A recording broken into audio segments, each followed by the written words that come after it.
Thank you, Madam Toastmaster, fellow Toastmasters, and guests. This will be an interactive discussion on how to give an evaluation. We'll talk about evaluations in a Toastmaster meeting, but also feedback and ways you can do it in the real world. This is the real world, but there is another world outside of the real world, so just so I clarify. Evaluations are simply just feedback and advice, and it's to help the speaker. I'm going to just pick on people to give their techniques, to give what they've learned about evaluations. But first I'm going to ask who here has given an evaluation in a Toastmaster meeting. If you've given an evaluation, just raise your hand.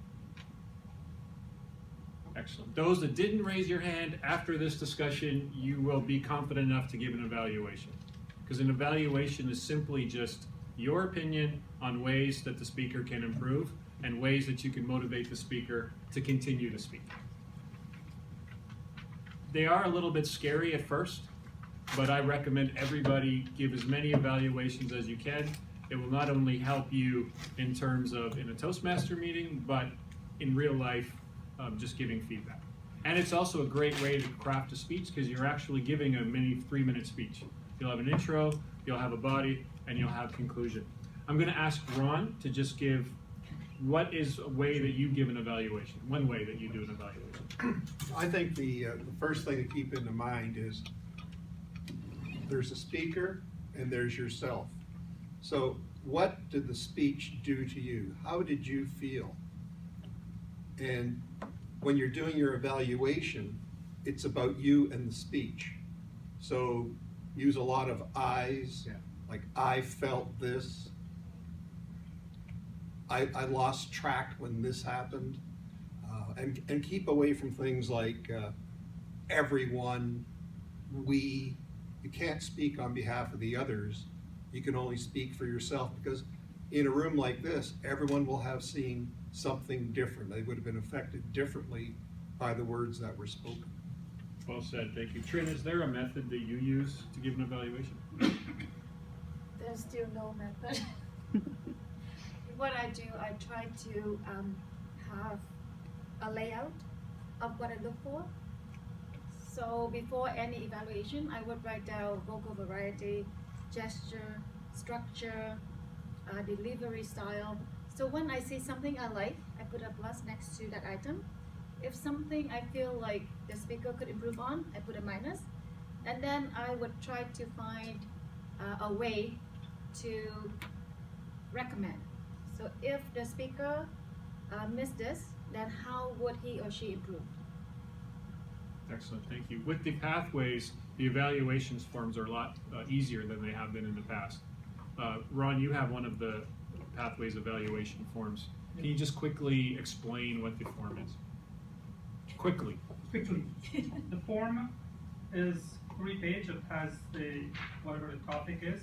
It also has things to look for. In this case, there were 7 items: clarity, vocal variety, eye contact, gestures, audience awareness. So these are things that the evaluator looks for in the speaker. And then there are levels to give them, whether it's exemplary or needs development. So, and plus there are comments for the evaluator put there as well. And the 3rd page is an explanation of what those items are. So I hope that explains a little of what the form looks like. Absolutely, it is helpful, especially when it gives you a scale of how to rate in those different 7 areas. I think that's helpful. One of the tips when you are evaluating is first know the project that you're evaluating beforehand, and I urge you to speak to the speaker before they speak. If in some cases I've had the speaker give me their speech, and the reason that's effective is you don't have to then worry about listening so much because then you can relate and you have their speech. Remember, as an evaluator, as Ron said, it's your opinion, and your main thing is to try to help the speaker, to encourage the speaker, give the speaker ways to improve. Jim, what is a tip that you use when you evaluate? One thing that I find helps to, I think, make a nice, concise, effective evaluation is to think about what the main message was. Most of the time that's pretty clear, but once that can be uncovered, think about what the speaker did to drive that home, and also ways that it could have been conveyed or reinforced even more. Absolutely. I think it's important too, if you say to the speaker, I think you did this well, explain to them why it's important you did it well. Or if you said, I think you need to improve this, explain how you can improve. I've heard a lot of times, you should give more eye contact. But then as an evaluator, give the speaker ways they can improve their eye contact. So it's about, here's what I think, but here's ways that may help you to improve. I use a method of sometimes just a T. So as Trin said, you'll have a T. This side is what you like. This side is what you can improve on. Just kind of mark a few of them on each side. Then you just explain them. You only have 3 minutes. And I think evaluations go so fast because you're trying to compact so much in. But remember, as an evaluator, you still have a chance to write down for the speaker and talk to the speaker after. Here's a question. As I've given evaluations for a long time, and I've seen many different evaluations, are you speaking directly to the person you're evaluating, or are you speaking to the entire audience? Should be whole audience. Yeah, see, Both. it's both. I've seen it both ways. The difficulty with speaking just to the person is sometimes the rest of the audience is ignored. If you speak to the audience, sometimes the person you're evaluating feels ignored. In a contest, which you're judged on, I would suggest you're more focused on the audience and the judges, but it's your style. If you want to just direct to the speaker, just remember you've got a whole audience around you and you're practicing how to speak in public. So that's a challenge I would say to you. Start out with just speaking to Trin perhaps, and then as you get more comfortable with giving evaluations, then start to give general comments to help everybody. But that does take a little bit of time to go through. Veronica, what is a tip that you use when you evaluate?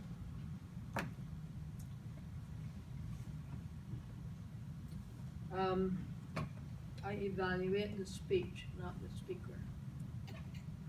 And I say what the speaker did well, what they could improve upon, and make recommendations so that they will do better. And also the body language is important. Tell them about your body language, eye contact, and ways that they could improve those as well. Excellent. For those that haven't given evaluations, do you have questions or comments, or this is your time, this is an I have a interactive? comment.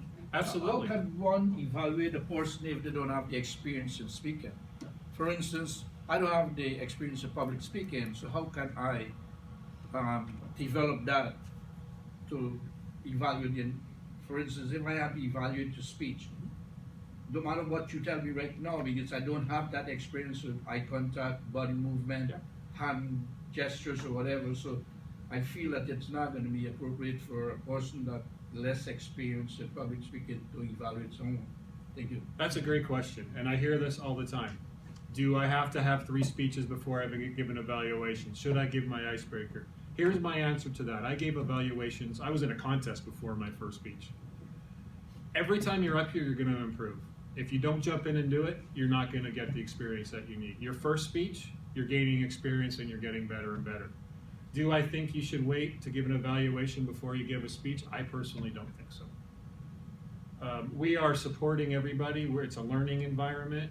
If you feel like, hey, I want to give an evaluation, people, you can reach out, someone can help you. Come up here and just give it your best shot. And then the ding will ding and you'll be like, hey, I just said something good. So those that haven't given evaluations, reach out to those that have, take on the challenge. It will be the best thing that you do. Madam Toastmaster.